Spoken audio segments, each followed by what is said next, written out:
परम मंगलमय परात्पर अखिलेश्वर अखिल ब्रह्मांड नायक परात्पर परब्रह्म भगवान श्री राम की वांगमयी प्रतिमूर्ति श्री रामचरितमानस, जिसका आप लोग सभी रसपान कर रहे हैं छीन धाम की पावन धरती पर, मां नर्मदा के पावन तट पर। श्री यज्ञ के संयोजक राष्ट्रीय संत श्री महामंडलेश्वर कंप्यूटर बाबा जी, जिनके द्वारा ये सुंदर सा यहाँ पर आयोजन हुआ। इस कक्षा में मुख्य यजमान बन के भैया श्रीमान देवेंद्र पटेल जी, जो विधायक हैं वर्तमान में उदयपुरा से, वो इस कथा के यजमान बनकर परीक्षित बन के कथा का लाभ ले रहे हैं, रसपान कर रहे हैं और यहाँ की तमाम व्यवस्थाओं में आप पूरा सहयोग कर रहे हैं। एक बार तालियां बजाइए श्री देवेंद्र पटेल जी के लिए। श्रीमान मुन्ना पटेल जी, श्री मान रास बिहारी पटेल जी और समस्त भक्तगण छींद धाम बरेली रायसेन मध्य प्रदेश के सभी भक्त, प्रिय भक्तों, कल हम लोगों ने कथा में सुना कि भगवान राम का जन्म हुआ। दशरथ जी का विवाह जब माता कौशल्या से होने वाला था, तो दशरथ जी का जाना हुआ कौशल प्रदेश। कौशल्या मां कहाँ की थी आपको पता है? कौशल्या माता कहाँ की थी? कौशल प्रदेश। और ये कौशल प्रदेश है मध्य प्रदेश और छत्तीसगढ़ को मिला के, वहां पर नर्मदा का तट ही मां कौशल्या मां की भूमि रही है, जन्मभूमि। कौशल प्रदेश वही है, इसलिए ट्रेन भी चलती है महाकौशल एक्सप्रेस। तो कौशल प्रदेश रहा है छत्तीसगढ़ और मध्य प्रदेश दोनों को मिलाकर। पहले तो एक ही था, अब छत्तीसगढ़ अलग हो गया। तो कौशल्या मां दुल्हन बनी बैठी थी और दशरथ जी महाराज, वशिष्ठ जी बारात लेकर के जा रहे थे।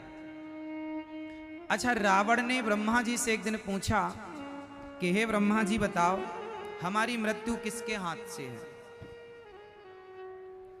तो ब्रह्मा जी ने बताया कि दशरथ जी अयोध्या के राजा होंगे, उन्हीं के हाथों आपकी मृत्यु होगी। उनके विवाह होगा कौशल्या जी से, उनका पुत्र होगा, उनसे तुम्हारी मृत्यु होगी। ठीक है। रावण ने सोचा कि दशरथ और कौशल्या का मैं विवाह ही ना होने दूं तो पुत्र ही नहीं होगा, पुत्र नहीं होगा तो मेरी मृत्यु नहीं होगी। तो रावण ने प्लान बनाया। दशरथ जी का विवाह हो रहा था, तो रावण ने कौशल्या मां के यहां जाकर कौशल प्रदेश में बहुत उत्पात मचाया और मां कौशल्या का हरण करके ले आया। रावण ने माता कौशल्या का हरण कर लिया। रावण का एक मित्र रहता था समुद्र के एक टापू पर, एक दानव।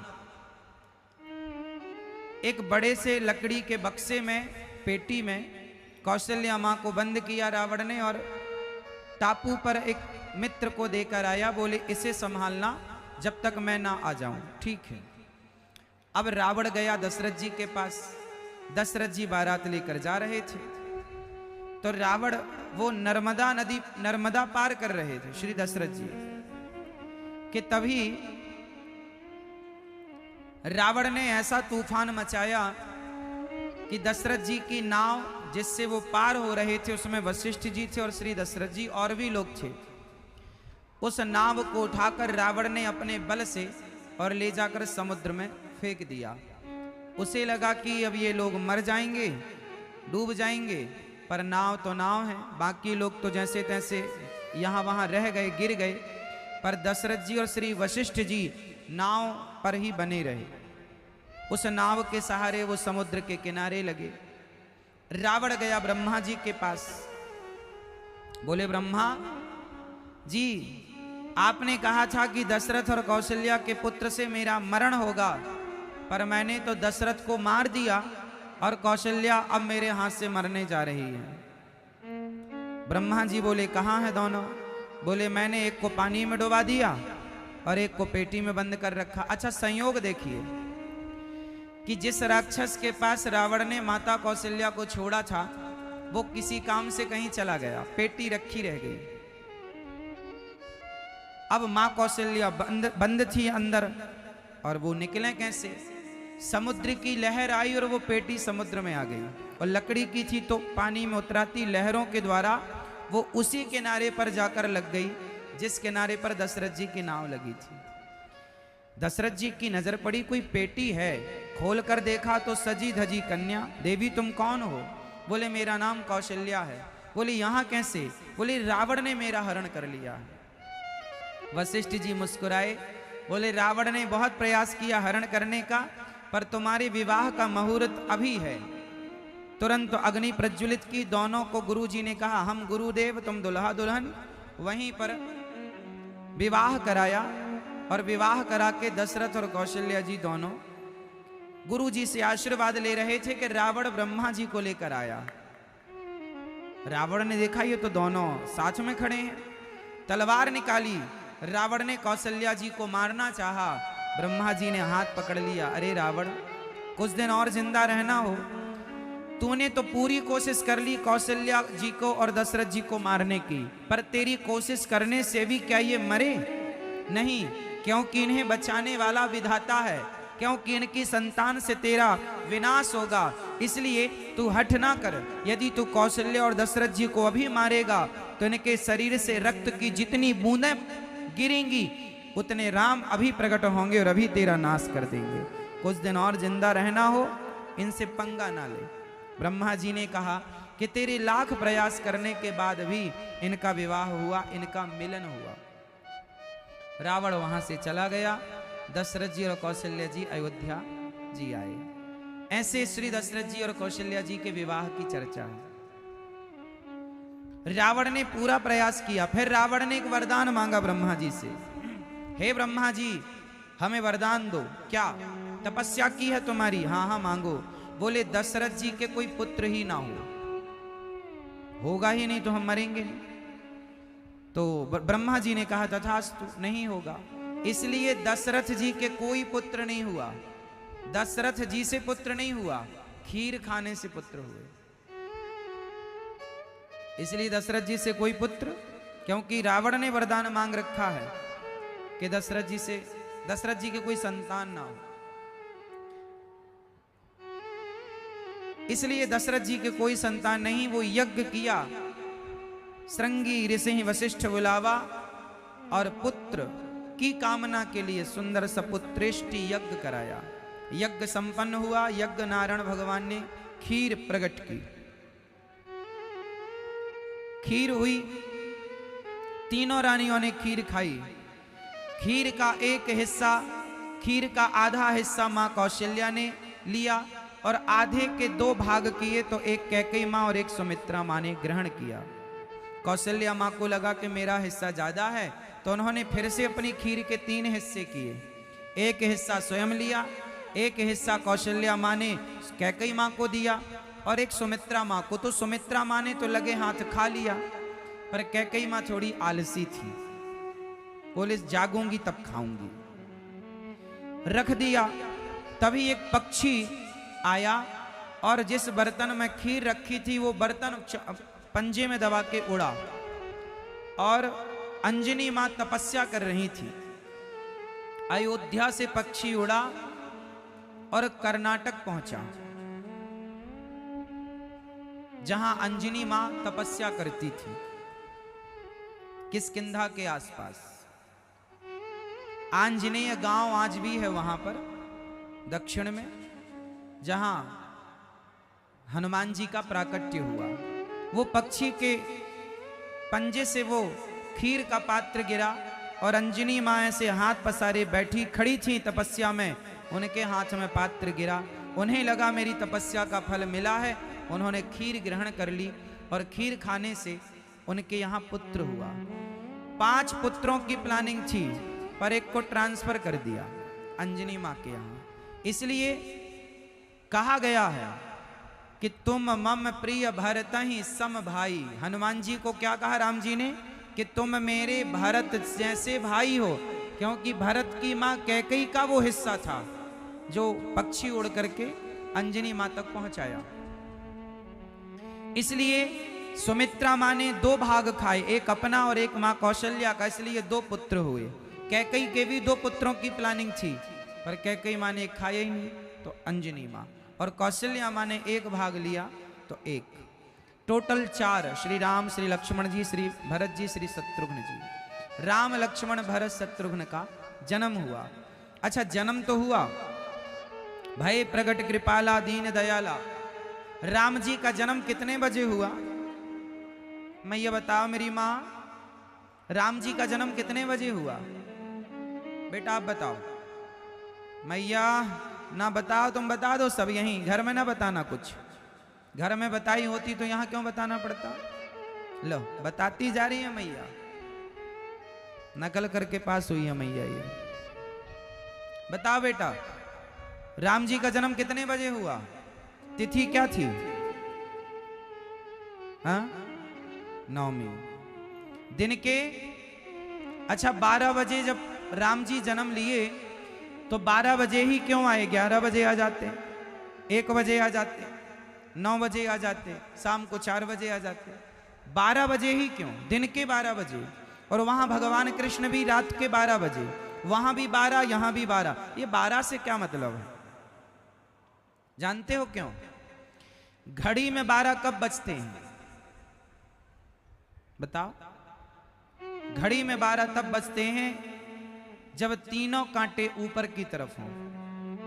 3 कांटे होते हैं, घंटा, मिनट और सेकंड। जब तीनों कांटे तीनों मिलकर एक हो जाएं ऊपर की ओर, तब 12 बजते हैं। 3 दिखे ना, घड़ी में हर समय 3 कांटे दिखते हैं, पर 12 बजे बिल्कुल 1 कांटा दिखता है। तीनों मिलकर एक हो जाते हैं। आपके जीवन में भी 3 कांटे हैं। कौन कौन से? आपके जीवन में भी ये 3 कांटे हैं, और ये तीनों जब मिलकर एक हो जाएंगे ऊपर की ओर, भगवान की ओर, तो आपके जीवन में भी 12 बज जाएंगे और हृदय में भगवान का प्राकट्य हो जाएगा। पर 12 बजे कहाँ हैं अभी? ये 3 कांटे कौन कौन से हैं? रामचरितमानस में हर प्रश्न का उत्तर गोस्वामी जी ने दिया। 3 कांटे उत्तर कांड में गोस्वामी जी बता रहे कौन कौन से हैं। गोस्वामी जी कह रहे, मैं अरु मोर तोरते माया।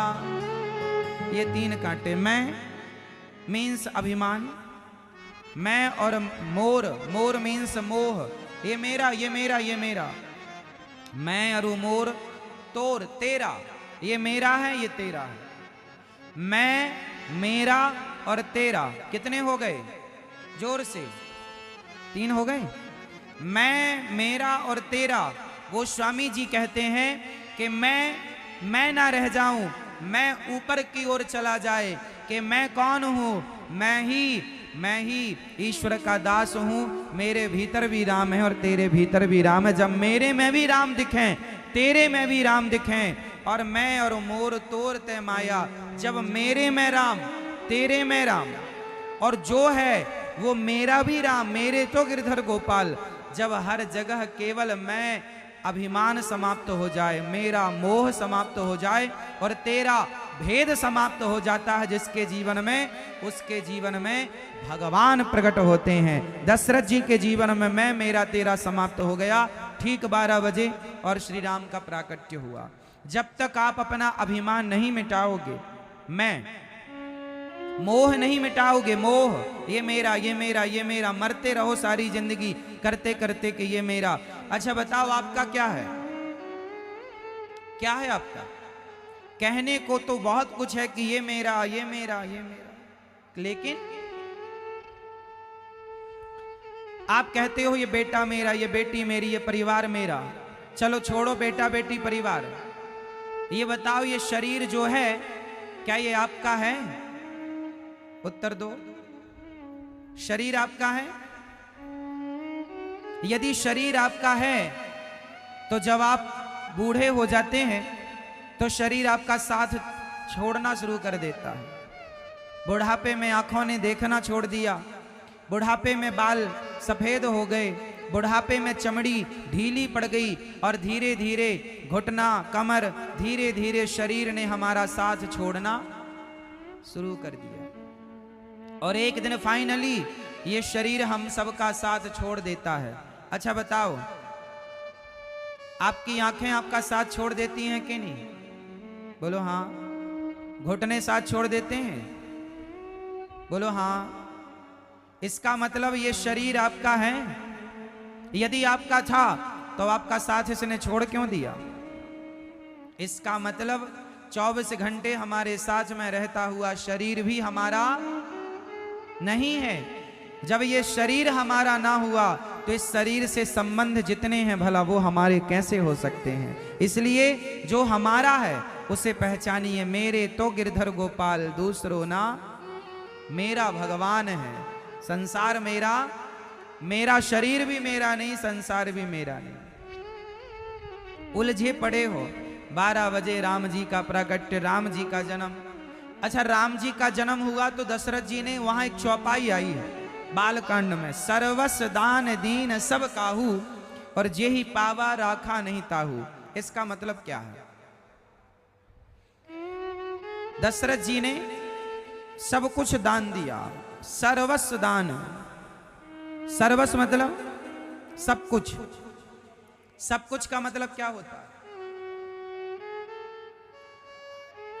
सब कुछ का मतलब होता है कि एक पिता के लिए उसका पुत्र ही सब कुछ होता है। सोना चांदी हीरा मोती तो दिया, पर सर्वस्व दान दीन सब काहू और जेहि पावा, जो पाया वो रख नहीं सका। इस चौपाई का संदेश क्या है? क्या कहना चाह रही है ये चौपाई? जरा मैं आपको समझा दूं इस चौपाई का अर्थ। बताओ, दशरथ जी के बड़े पुत्र का नाम क्या है? कौन? दशरथ जी के बड़े पुत्र का नाम बताइए। जोर से, जोर से और जोर से। राम। तो फिर ये बताइए कि जब दशरथ जी की मृत्यु हुई तो दशरथ जी की मृत्यु जब हुई तो हमारे सनातन धर्म में एक नियम है कि जब बाप मर जाता है तो बाप का अंतिम संस्कार बड़ा बेटा करता है। हाँ या ना? बोलो हाँ। तो जब दशरथ जी की मृत्यु हुई तो श्री दशरथ जी का अंतिम संस्कार राम जी ने क्यों नहीं किया? अब आप कहेंगे वो तो वनवास में थे। तो वनवास में चित्रकूट में थे उस समय राम जी, और चित्रकूट अयोध्या से बहुत दूर नहीं है। और राम जी को शहर और नगर में जाने की परमिशन नहीं थी 14 साल। तो कोई बात नहीं, सरयू का किनारा ही तो था जहां दशरथ जी का अंतिम संस्कार हुआ, तो वहां आ जाते और पिता को मुखाग्नि दे देते। पर दशरथ जी के अंतिम संस्कार में राम जी नहीं आए। भरत जी ननिहाल से आ गए, कश्मीर से। तो क्या भरत जी ननिहाल से आ गए तो क्या राम जी चित्रकूट से नहीं आ सकते थे? बोलो हाँ, आ सकते थे। तो क्यों नहीं आए? इसका मतलब यह हुआ कि जो सर्वस्व दान दीन सब काहू, इस चौपाई का जो अर्थ है, इस अर्थ को समझने के लिए एक छोटी सी कथा समझनी पड़ेगी। दशरथ जी के बड़े पुत्र राम नहीं है। आपने कहा राम, ठीक है, हम सब यही जानते हैं। दशरथ जी के बड़े पुत्र राम नहीं है, दशरथ जी के बड़े पुत्र श्री भरत जी हैं। कैसे? क्योंकि राम जी का तो दान कर दिया था दशरथ जी ने। दान कर दिया। किसे दान कर दिया? ये उन दिनों की बात है जब एक बार दशरथ जी देवासुर संग्राम में देवताओं के पक्ष से राक्षसों से युद्ध लड़ रहे थे। एक दिन की बात है कि दशरथ जी का रथ उस रथ पर एक दैत्य ने बाण मारा और रथ का पहिया टूट गया और दशरथ जी उस रथ से नीचे गिर गए। आकाश में युद्ध हो रहा था स्वर्ग के राजाओं के साथ मिलकर, तो दशरथ जी ऊपर से गिरने लगे। गिरते हुए दशरथ जी को जटायु जी ने देखा और जटायु जी ने अपने पंखों को फैलाकर दशरथ जी को अपने पंखों पर लिटाया और आहिस्ता आहिस्ता धीरे धीरे उतारा। जब दशरथ जी को होश आया तो उन्हें याद आया कि मैं तो ऊपर से गिर रहा था, मेरे प्राणों की रक्षा जटायु जी आपने की है। आप मेरे मित्र हैं, आप मेरे सखा हैं। मित्र, आपने मेरे प्राणों की रक्षा की है, बताइए मैं आपको क्या दूं? जो मांगेंगे दूंगा। जटायु जी ने कहा, हे दशरथ जी, मेरे कोई संतान नहीं है। जटायु जी ने कहा, हे दशरथ जी, मेरे कोई संतान नहीं है। वैसे आपके प्राणों की रक्षा हमने की, ये हमारा धर्म था, हमें कुछ चाहिए नहीं। दशरथ जी ने कहा, मांग लो। तो ठीक है। तो दशरथ जी से जटायु जी ने कहा कि मेरे पुत्र नहीं है, मैं चाहता हूं कि जब आपका बड़ा पुत्र हो तो आप बड़े पुत्र को आप मुझे दे दीजिए, क्योंकि मेरे कोई संतान नहीं। दशरथ जी ने कहा, जरूर। दशरथ जी के जब बड़े पुत्र हुए श्री राम, तो जटायु जी आ गए। दो भैया, तुम्हारे चार चार हो गए हमें। तो दशरथ जी ने अपना बड़ा पुत्र अर्थात राम जी को जटायु के हाथों सौंप दिया। तो सर्वस दान दीन सब काहू, ये इस चौपाई का अर्थ है। सर्वस दान, सर्वस मतलब दशरथ जी का सर्वस्व क्या था? अरे एक भक्त का सर्वस्व भगवान होता है और दशरथ जी के सर्वस्व तो राम ही थे। तो सर्वस्व सब कुछ दे दिया, राम को दे दिया। सर्वस्व दान दीन सब काहू। अब जटायु जी लेकर जाने लगे। तो जटायु जी जब लेकर गए तो नारद जी ने कहा कि हे जटायु जी, इस बच्चे को आप कहां रखेंगे? इस बच्चे को आप कहां रखेंगे? ना आप दूध पिला पाएंगे, ना परवरिश कर पाएंगे। मैया, ओ मेरी माँ, देखो जरा, भगवान जी की तरफ पीठ करके खड़ी है मैया। लो, कथा सुनने आई हो मेरी माँ, बैठो। ओ मैया, यहां से बोल रहे हैं। नहीं मतलब तुम्हें, मैयाओं को वहीं बिठालते चलो, है ना? अब जो भी आए वहीं बिठालना।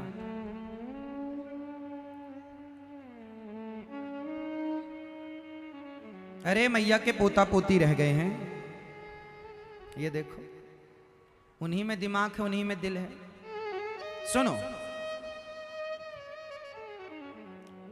सब लोग बैठ जाइए और आगे किसी को मत आने दीजिएगा, वहीं बिठालते चलो सबको फटाफट।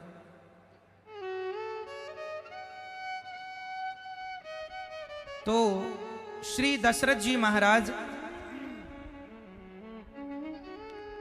जटायु जी राम जी को लेकर चले।